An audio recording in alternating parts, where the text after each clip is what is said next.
नमस्कार दोस्तों, आप सभी का स्वागत है आपके अपने YouTube channel PK study goals में। तो आज की इस वीडियो में मैं कुछ चिन्ह का प्रयोग कहाँ कहाँ होता है उसके बारे में बताऊंगी। उसके बाद क्वेश्चन करेंगे। तो चलिए स्टार्ट करते हैं अवतरण चिन्ह से। अवतरण चिन्ह का प्रयोग कहाँ कहाँ करते हैं?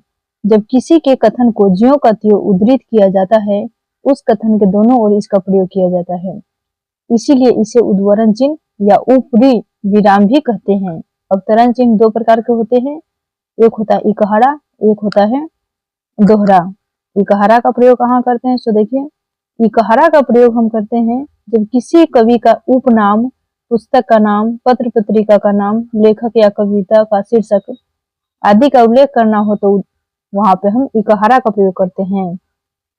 जैसे देखिए, रामधारी सिंह दिनकर ओज के कवि है, यहाँ पर हम इकहारा का प्रयोग किए हैं। उसके बाद है रामचरितमानस के रचयिता तुलसीदास है, तो यहाँ पर हो गया इकहारा का प्रयोग है। दोहरा का प्रयोग कहाँ करते? तो देखिए, दोहरा का प्रयोग करते हैं वाक्यांश को उद्धृत करते समय अवतरण चिन्ह के दोहरा का प्रयोग होता है। उदाहरण इसका क्या है?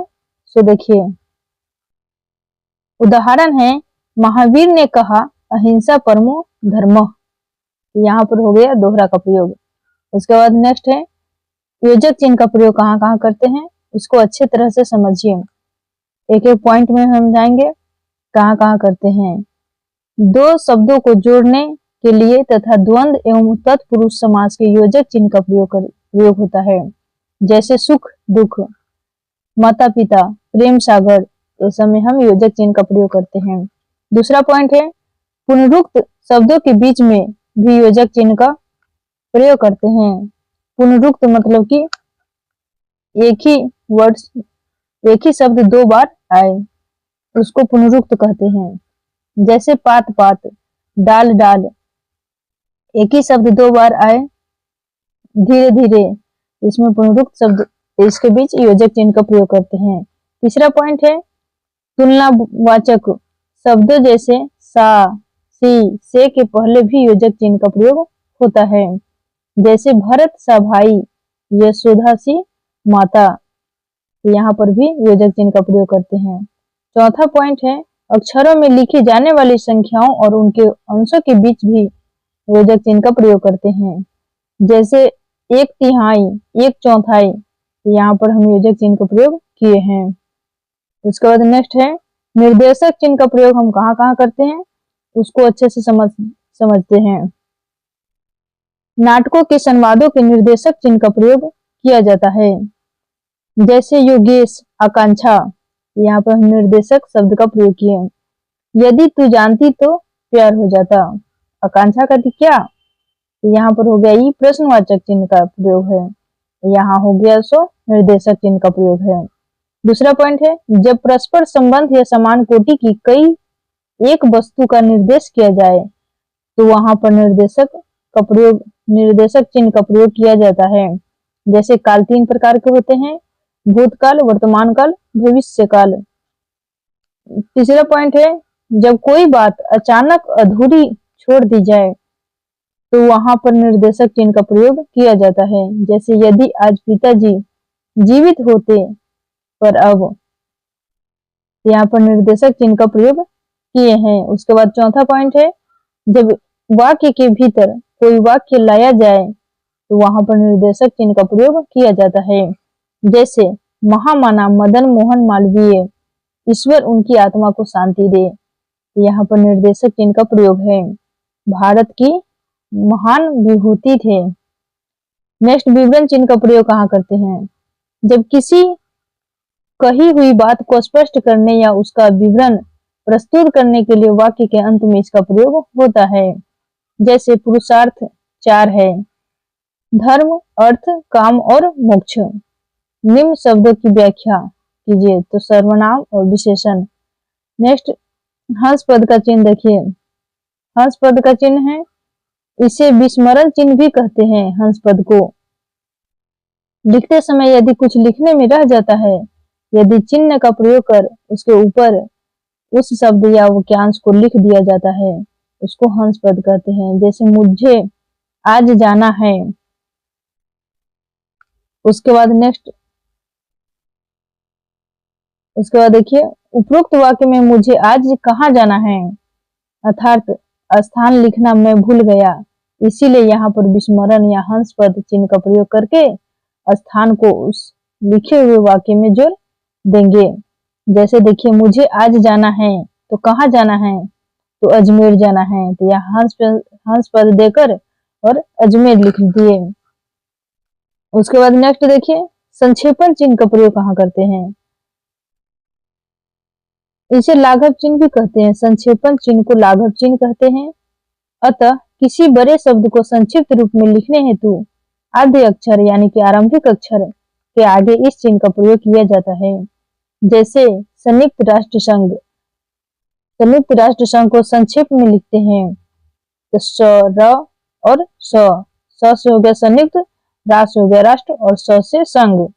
इसका देखिए मोहनदास करमचंद गांधी, तो मो से हो गया मोहनदास, क से हो गया करमचंद्र और गांधी।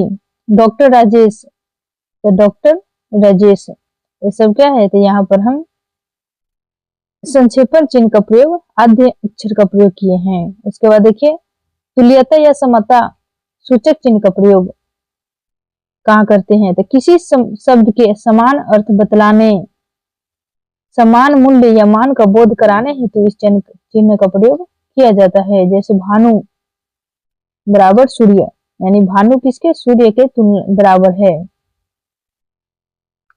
1 रुपया कितने बराबर है, तो 1 रुपया बराबर 100 पैसा, तो इसको तुल्यता या समता सूचक चिन्ह कहते हैं।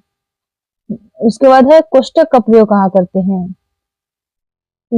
वाक्य में प्रयुक्त किसी पद का अर्थ स्पष्ट करने हेतु कोष्टक का प्रयोग होता है।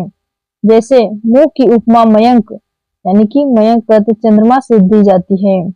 दूसरा पॉइंट है नाटक में पात्र के अभिनव के भावों को प्रकट करने के लिए कोष्टक का प्रयोग होता है। जैसे प्रिया खिन्न होकर मैं क्या न करूं, मुझे विवाद करने का अधिकार है। उसके बाद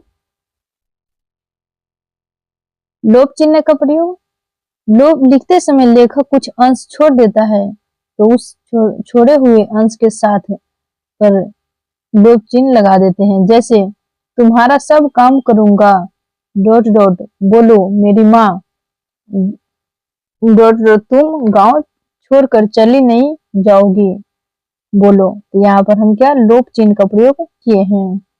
उसके बाद देखिए इति श्री या समाप्ति चिन्ह, किसी अध्याय या ग्रंथ की समाप्ति चिन्ह, इस समाप्ति पर इस चिन्ह का प्रयोग किया जाता है। यह चिन्ह कई रूपों का प्रयोग किया जाता है। उसके बाद देखिए विकल्प चिन्ह का प्रयोग कहाँ करते हैं, जब दो में से किसी एक को चुनने का विकल्प हो तो वहां पर विकल्प चिन्ह का प्रयोग होता है। जैसे शुद्ध या शुद्ध वर्तनी वाले शब्द है, तो कवित्री कवित्री या दोनों शब्द समानार्थी हो, एक दूसरे के समान हो। सदा रहने वाला है, शाश्वत, सनातन, नित्य, यहाँ पर हम विकल्प चिन्ह का प्रयोग किए हैं।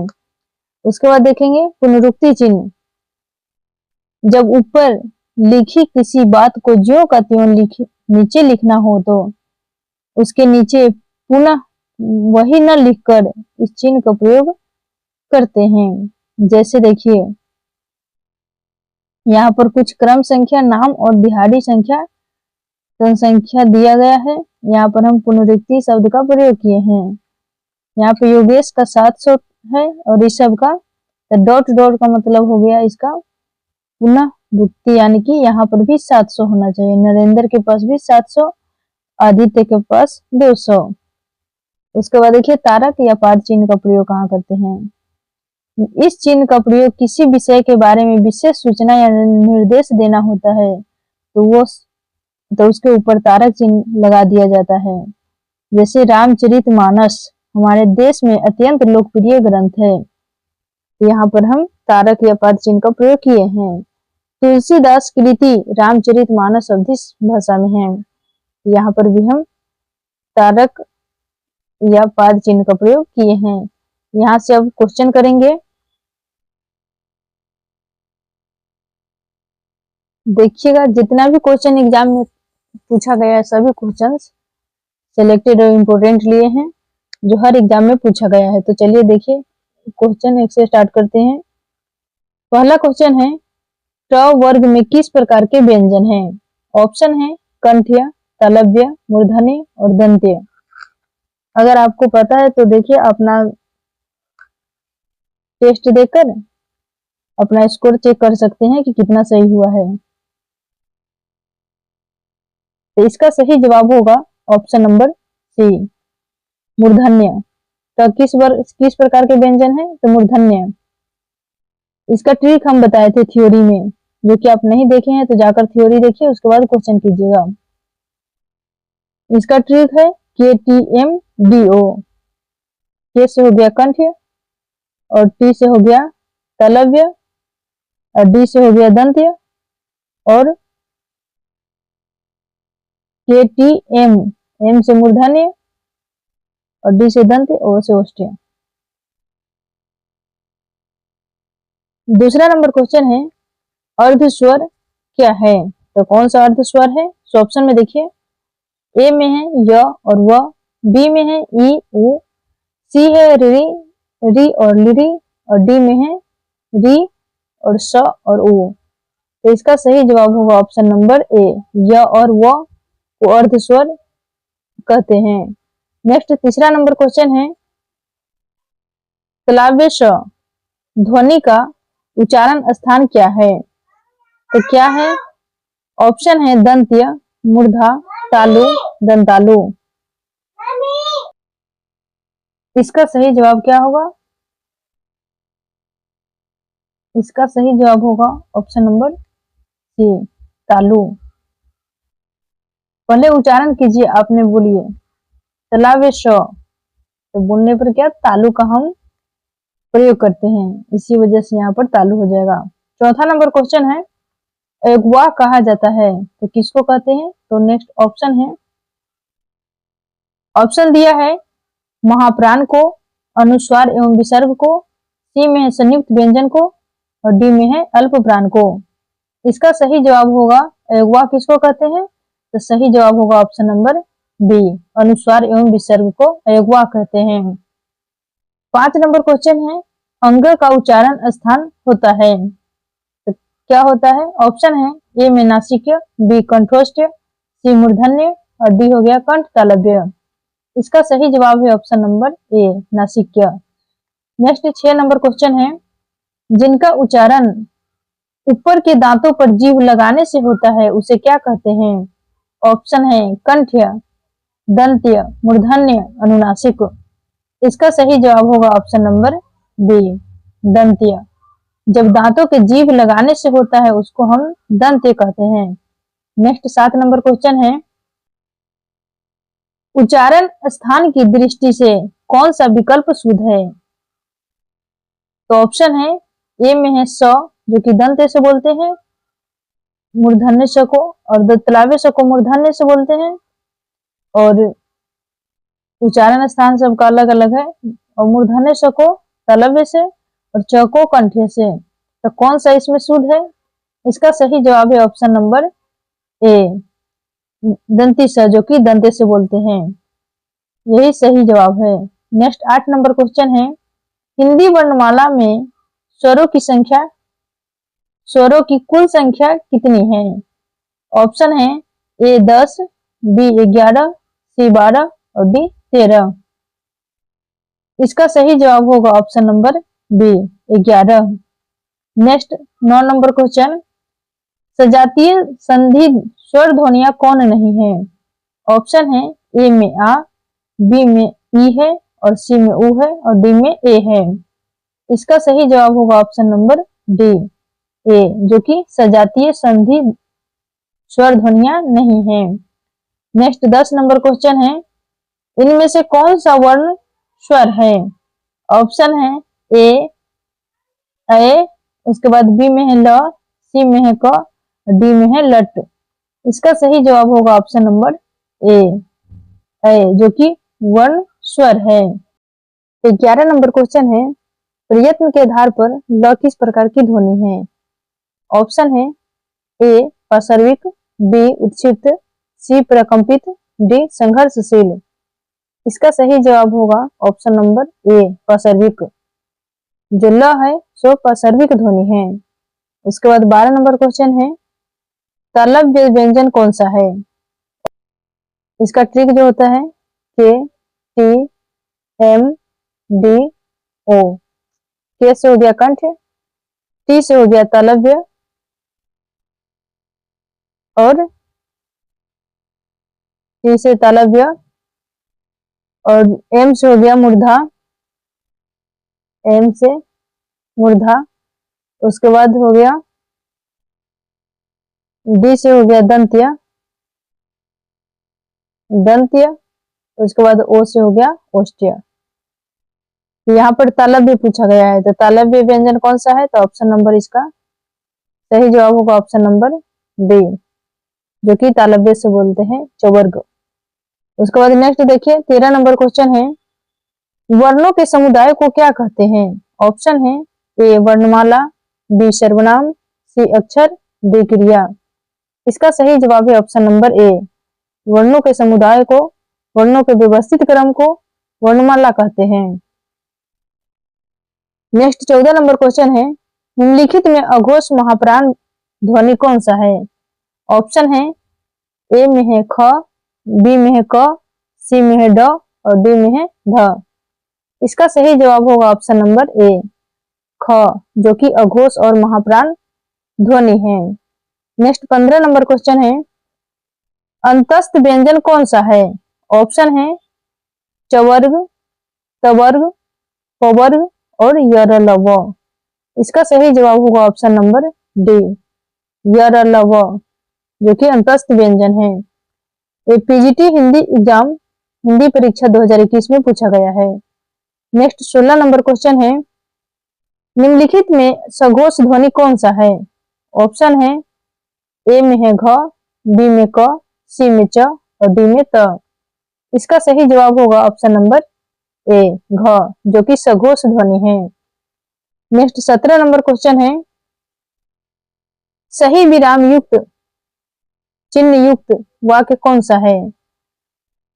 ऑप्शन ए में है गुरुवार 20 मार्च से परीक्षाएं प्रारंभ होगी, बी में है वह नहीं जानता कि मैं क्या चाहता हूँ, सी है सूर्यास्त हुआ, आकाश लाल हुआ, पक्षी घोंसले से लौट आए और धीरे धीरे अंधेरा फैलने लगा, डी में है वह ऐसा क्यों कहता है कि हम वहां नहीं जाएंगे। तो इसका सही जवाब होगा ऑप्शन नंबर डी, वह ऐसा क्यों कहता है कि हम वहां नहीं जाएंगे। यही विराम चिन्ह युक्त वाक्य है। नेक्स्ट 18 नंबर क्वेश्चन है, निम्नलिखित में से एक सुमिलित नहीं है, तो कौन सा नहीं है? तो देखिए ऑप्शन है ए में है झ का उच्चारण तालु से, बी में है ख का उच्चारण कंठ से, सी में है ट का उच्चारण दंत से और डी में है प का उच्चारण ओष्ठ से। इसका सही जवाब होगा ऑप्शन नंबर सी ट का उच्चारण दंत से। नेक्स्ट 19 नंबर क्वेश्चन है,